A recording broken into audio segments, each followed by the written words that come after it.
மரபர் சட்டம் மாறி வந்து மண்ணை முட்டும் காரில் சூழ்ந்து கைகள் நட்டும் வாழியவே நவராட்சி திசைகள் எட்டும் நம்மவராற்றல் விண்ணை முட்டும் எட்டு திக்கும் முரசு கொட்டும் வாழியவே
தளபதியாரே, நான் முத்துநகைக்கு ஒற்றனை அழைத்து வருவதற்கு அனுமதி தந்திருக்கிறேன்.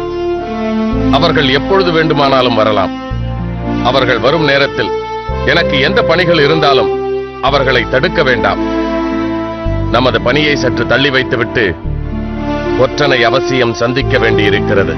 என்ன இருந்தாலும் அவள் சிறு பெண். ஏதோ ஆர்வத்தின் காரணமாக இந்த பணியில் ஈடுபட்டிருக்கிறாளே தவிர இதில் உள்ள நெளிவு சுழிவுகள் அவளுக்கு தெரியாது. கொடிய விலங்கொன்று பசுத்தோல் போர்த்திக் கொண்டு வந்தால் அவளால் எப்படி கண்டுபிடிக்க முடியும்? ஒருவேளை இங்கு வருவது இருங்கோவேளாக இருந்துவிட்டால்? மன்னிக்க வேண்டும் இளவரசே, உங்களுக்கு மட்டும் சிறகிருந்தால் இந்நேரம் சோழ நாட்டிற்கே பறந்து சென்றிருப்பீர்கள் போல் தெரிகிறதே. ஏன் அப்படி சொல்கிறாய்? நான் உன்னை காண வரும் வரை காத்திருப்பாயா என்று கேட்டீர்களே. அப்படி நான் கேட்டது அந்த சோழ ராஜகுமாரியை அல்ல, இதோ இதில் இருக்கும் இந்த ராஜகுமாரியை.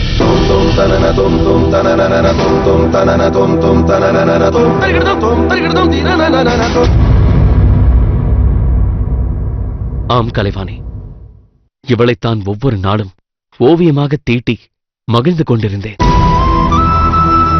மீண்டும் இவளை காண்பதற்காகத்தான் அவ்வப்போது எங்கெங்கோ சென்று அலைந்துவிட்டு வெறும் கையோடு திரும்புகிறேன். இது மாமன்னருக்கும் மகாராணியாருக்கும் தெரியுமா? அதுதான் தெரியவில்லை. தெரிந்தும் தெரியாதவர்கள் போல் இருக்கிறார்களா, அல்லது தெரிந்து கொள்ளவே விரும்பவில்லையா என்று ஒன்றுமே புரியவில்லை. நீ ஏன் உன் கருத்தை அவர்களிடம் தெரிவிக்கவில்லை? அத்தை, நீங்கள்? நான் கலைவாணியோடுதான் வந்தேன். ஏதோ விளையாட்டாக பேசுகிறீர்கள் என்று நினைத்தேன். விபரீதமான செய்தி என்று நான் நினைக்கவே இல்லை. அத்தை, இதை ஏன் விபரீதம் என்கிறீர்கள்? இவளும் வேளிர்குடியை சேர்ந்த அரசகுல மங்கைதான். இவளை நான் ஒரே ஒரு முறைதான் பார்த்தேன் என்றாலும் என் இதயத்தில் அழியாத சிகரமாக நிலை பெற்று விட்டாள். அவள் மனதில் நீ இருக்கிறாயா? அது தெரியவில்லை. ஆனால் அவளை மீண்டும் ஒரு முறை சந்திக்கும் வாய்ப்பு கிடைத்தால் என் காதலை எடுத்துச் சொல்லி அவள் அதை ஏற்றுக்கொள்ளும்படி செய்து விடுவேன்.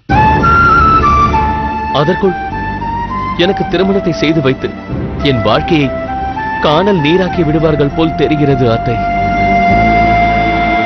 தாமரை எனக்கு கிடைக்காமல் போனால் நான் கலைவாணியைப் போல் ஏதேனும் கடுமையான தீர்மானத்திற்கு செல்ல நேர்ந்து விடுமோ என்று எனக்கே அச்சமாக இருக்கிறது. இளம்பழுதி, என்ன பேசுகிறாய்? இந்த அத்தை உனக்கு துணையாக இருக்கும் பொழுது ஏன் உனக்கு இப்படியெல்லாம் தோன்ற வேண்டும்? இளம் வயதில் உன் பெற்றோரிடம் ஏதாவது பெற வேண்டும் என்றால் கூட என்னிடம் வந்து சொல்லித்தான் பெற்றுத்தர சொல்வாய். அதை மறந்து விட்டாயா? இன்னும் நீ நேரில் பேசி கேட்க தயங்கும் உன் கோரிக்கையை உன் பொருட்டு நான் போய் கேட்க மாட்டேனா என்ன? உண்மையாகவா சொல்கிறீர்கள்? ம், நீங்கள் சென்று சொன்னால் என் தந்தையார் நிச்சயம் கேட்பார்.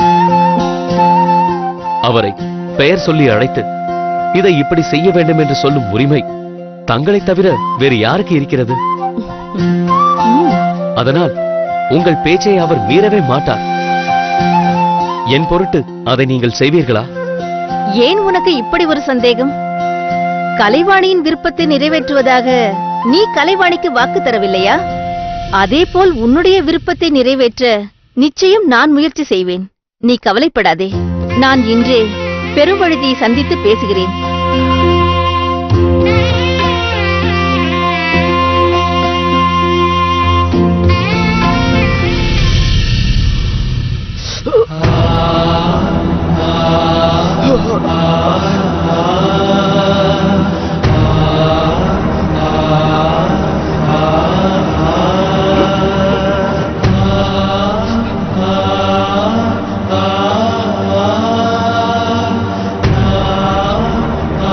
இப்படி நேரும் என்று நான் எதிர்பார்க்கவே இல்லை செழியா.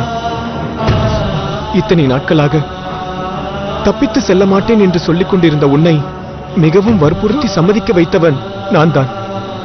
வைத்தியரும் கடுமையாக முயற்சி செய்து உன்னை தப்ப வைத்தார். இப்போது அந்த முயற்சி அனைத்தும் வீணாகிவிட்டதே. நாம் திட்டமிட்டபடி எல்லாமே சரியாகத்தான் நடந்தது அமரா. இனி கவலை இல்லை.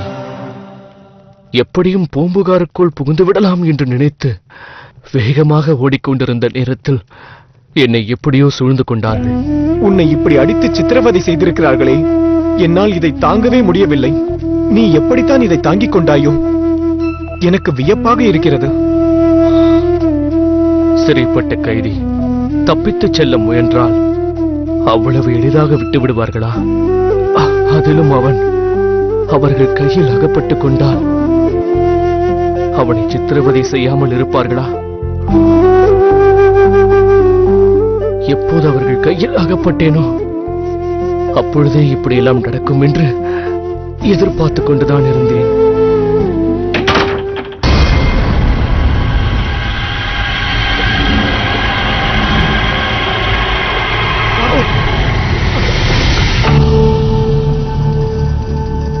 இவருடைய காயங்களுக்கு மருந்து போட வைத்தியரை அனுப்பி வைத்திருக்கிறார்கள். வைத்தியரே, இவரிடம் அதிகமாக பேசக்கூடாது. உடனே மருந்து தந்துவிட்டு வந்துவிட வேண்டும் என்ற ஆணை. அப்படியாகட்டும். செழியரே, நல்ல வேளையாக நான் வைத்தியர் என்பதால் தங்களுக்கு மருந்து தந்து காப்பாற்றுவதற்காக என்னை அனுப்பியிருக்கிறார்கள். இல்லை என்றால் இப்படி ஒரு சூழ்நிலையில் என்னால் உங்களுக்கு உதவ முடியாமல் போயிருக்கும். ஆனால் ஒன்று, இன்னமும் உங்களை பணைய பொருளாக பயன்படுத்த வேண்டிய அவசியம் இருப்பதால் தான் உங்களுக்கு சிகிச்சை அளிக்க எனக்கு அனுமதி தந்திருக்கிறார்கள். எப்படியோ நீ இங்க வந்தது எனக்கு ஆறுதலாக இருக்கிறது. ஆனால் எனக்கு ஒரு விஷயம்தான் குழப்பமாக இருக்கிறது. என்ன? நீங்கள் தப்பிப்பதற்கான திட்டத்தை வகுத்த போது அதில் சம்பந்தப்பட்டிருந்தது நாம் 3 பேர்தான்.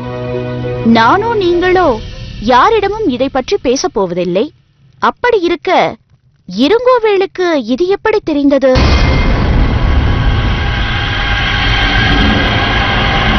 முத்துநகை, நீ நினைப்பது தவறு.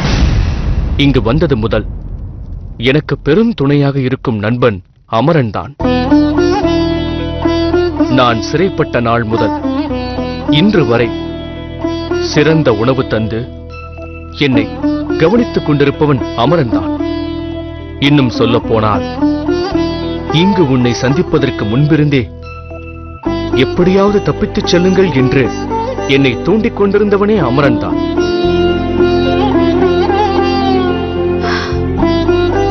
அமரா, உன்னை பற்றி தவறாக நினைத்து விட்டேன், மன்னித்து விடு. இருக்கட்டும்.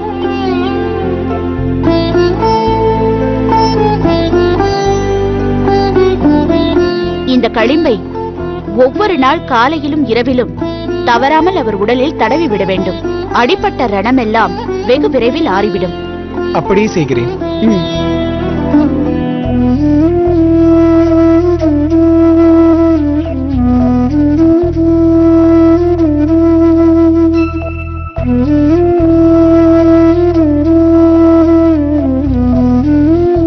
செழியரே, இந்த சூரணத்தை எடுத்துக் கொள்ளுங்கள்.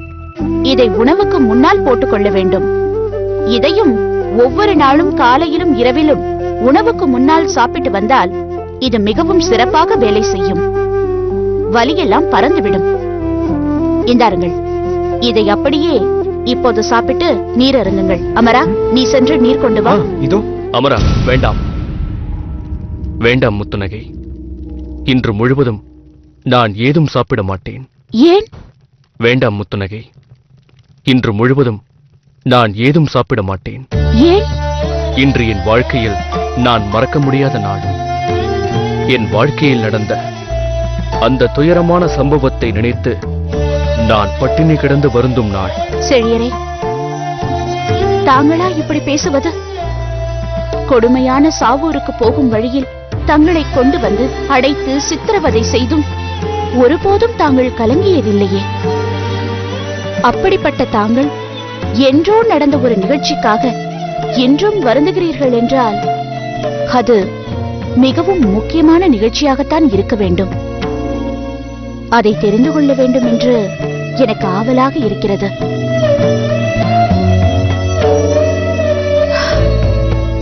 விருப்பமில்லை என்றால் சொல்ல வேண்டாம்.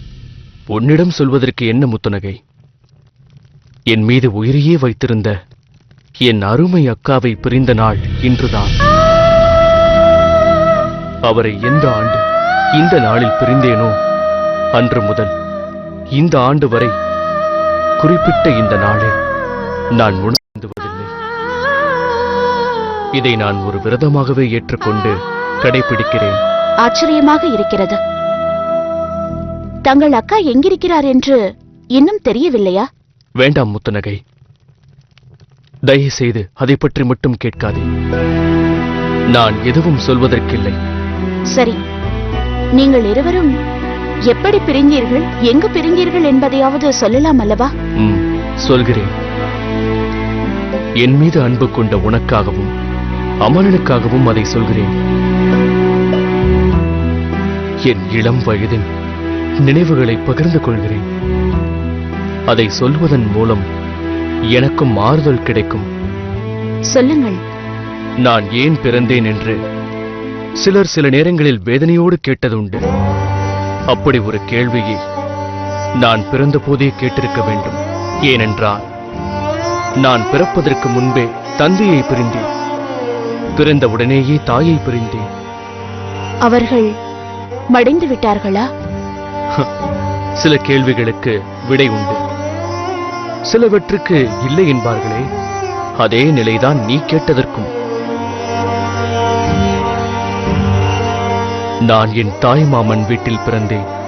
அவரிடம் என் பெற்றோரை பற்றி கேட்டால் அதெல்லாம் உனக்கு இதற்கு நான் தான் உங்கள் தாய் தந்தையர் என்பார். ஓ, உங்கள் மாமாவை பற்றியாவது சொல்லலாம் அல்லவா? சொன்னால் உனக்கு வியப்பாக இருக்கும். அவர் ஒரு குறுநில மன்னர். தன் தங்கையின் மக்களான என் அக்காவையும் என்னையும் தன் மக்களுக்கும் மேலாக பாசம் காட்டி வளர்த்தார்.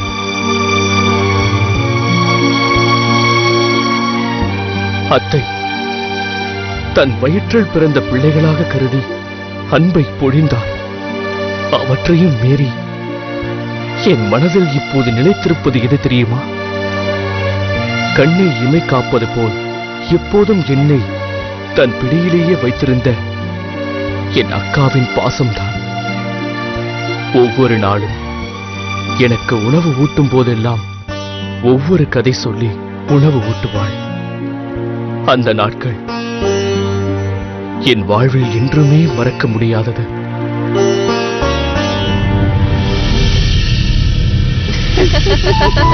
செய்யா செய்யா முடியாது.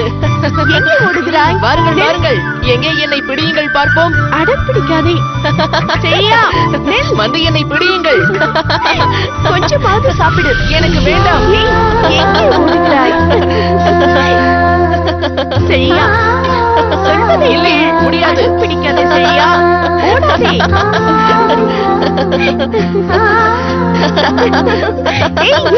செய்யா இங்கே வா. எங்கே ஓடுகிற செய்யா? இந்த அக்காவை ஏமாற்றி விட்டு ஓடிவிட முடியுமா? உன்னை பிடித்து விட்டேன் பார்த்தாயா? ஆனால் என்னை பிடிக்க வருவதற்குள் உனக்கு இப்படி மூச்சு வாங்குகிறது. பாவம் என்றுதான் நானே சிக்கிக் கொண்டேன். ஓ இப்படி வேறா? போதுமடா உன் விளையாட்டு. முதலில் தயவு செய்து உட்கார். என்னால் இதற்கு மேலும் ஓட முடியாது. மன்னித்து விடக்கா. உன்னுடன் விளையாடுவதில்தான் எனக்கு மிகுந்த மகிழ்ச்சி கிடைக்கிறது.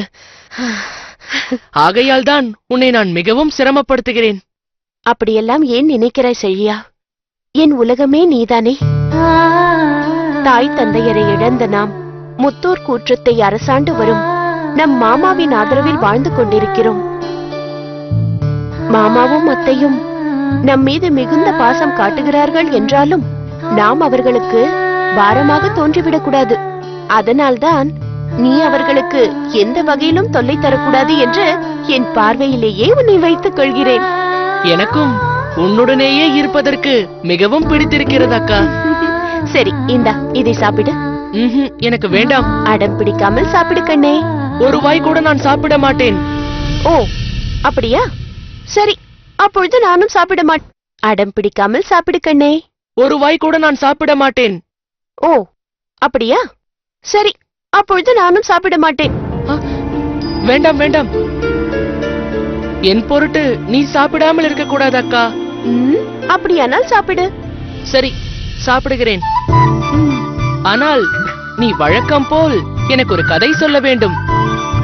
ஆரம்பித்து விட்டாயா?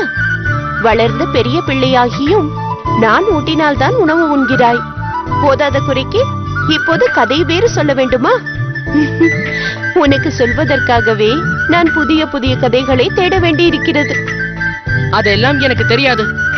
நான் சாப்பிட வேண்டும் என்றால் நீ இப்பொழுது ஒரு கதை சொல்லத்தான் வேண்டும். சரி சொல்கிறேன். என்ன கதை? என்ன கதை? அது ஒரு தேவதை கதை. தேவதை கதையா? எனக்கு மிகவும் பிடிக்கும். சொல் சொல். பார்த்தாயா, உன்னை போல் சிறுவர்களுக்கு தேவதை கதை என்றால் மிகவும் பிடிக்கிறது. ஆமாம் அக்கா, சீக்கிரம் சொல்லக்கா. வானத்தில் இருக்கும் ஒரு தேவதை நாள்தோறும் பூமிக்கு வந்து கொண்டிருந்தது. அப்படி வந்து ஒரு பூங்காவில் உலா வரும்போது அங்கிருந்த ஒரு மயிலை பார்த்தது. அதனிடம் அன்போடு பேசியது. அப்படி பேசி பழகிய சில நாட்களில் மயிலும் தேவதையும் நெருங்கிய நண்பர்களாகிவிட்டார்கள். ஒருவரை ஒருவர் பார்க்காமல் இருக்கவே முடியாது. அப்படிப்பட்ட ஒரு நிலை ஏற்பட்டு விட்டது. ஆனால் என்னக்கா? ஒரு நாள் யாரோ ஒரு வேடன் அந்த மயிலை அம்பெய்தி கொன்று விட்டான். அச்சச்சோ. அதை கண்ட தேவதை கதறி அழுதது. பிறகு நீ இல்லாமல் நானும் வாழ மாட்டேன் என்று புலம்பியது. பிறகு மனதை தேற்றிக்கொண்டு அந்த மயிலை சிவபெருமானிடம் கொண்டு சென்றது. இதற்கு நீ உயிர் தரும் வரை நான் இங்கிருந்து போக மாட்டேன், உண்ண மாட்டேன், உறங்கவும் மாட்டேன் என்று பல நாட்கள் அங்கேயே கிடந்தது. அந்த தேவதைக்கும் மரணம் ஏற்பட்டுவிடும் நிலை ஏற்பட்டுவிட்டது. அச்சச்சோ. அதை பார்த்த சிவபெருமான் மனம் கனிந்து அந்த மயிலுக்கு உயிர் கொடுத்து விட்டார். அன்று முதல் மயிலும் தேவதையும் இணை பிரியாமல் வாழ்ந்தார்கள். அக்கா, அந்த மயில் யார் தெரியுமா? யார்? நான் தான். அந்த தேவதை யார் தெரியுமா? அது நீதான் அக்கா.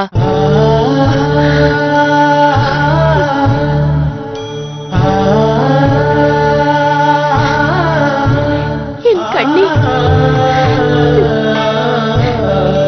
செழியா, நான் இப்பொழுது உன்னிடம் சொன்னது ஒரு கதை. அந்த கதையில் வரும் மயிலாக நீயோ தேவதையாக நானோ இருக்க முடியாது. ஏனக்கா அப்படி சொல்கிறாய்? அந்த தேவதையாவது மயில் இறந்தவுடன் சிறிது நேரம் உயிரோடு இருந்து அந்த மயிலை கடவுளிடம் கொண்டு சென்று வேண்டியதாக சொல்கிறார்கள். ஆனால் நான் அப்படி அல்ல. கடவுள் இருக்கிறாரா இல்லையா என்பதெல்லாம் எனக்கு தெரியாது. நான் கடவுளை பார்த்ததும் கிடையாது. ஒருவேளை என் தம்பிக்கு அப்படி ஏதாவது நேருமானால் அந்த கணமே இந்த அக்காவின் உயிர் பிரிந்துவிடும். கண்ணே. அக்கா, அப்படியெல்லாம் சொல்லாதே அக்கா. எந்த சூழ்நிலையிலும் நான் உன்னை விட்டு பிரியவே கூடாதக்கா. கவலைப்படாதே செழியா. அக்கா பேச்சிற்காக தான் சொன்னேன். உன்னை விட்டு நான் ஒருபோதும் பிரிய மாட்டேன். சரி, நீ என் தம்பி அல்லவா? கொஞ்சமாவது சாப்பிடு செழியா. சரி அக்கா.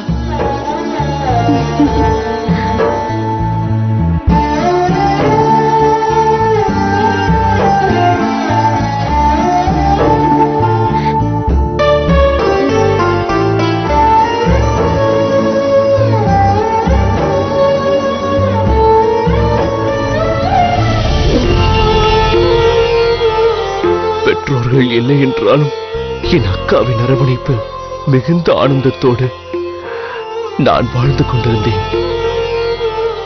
ஒரு நாள் சற்றும் எதிர்பாராத வண்ணம் திடீரென்று எங்கள் வாழ்வில் மிகப்பெரிய புயல் வீசியது. எதிரிகள் எங்கள் நாட்டின் மீது படையெடுப்பு தொடுத்தார்கள். சீக்கிரமாக வா செழியா. வா செழியா, சீக்கிரம் வா.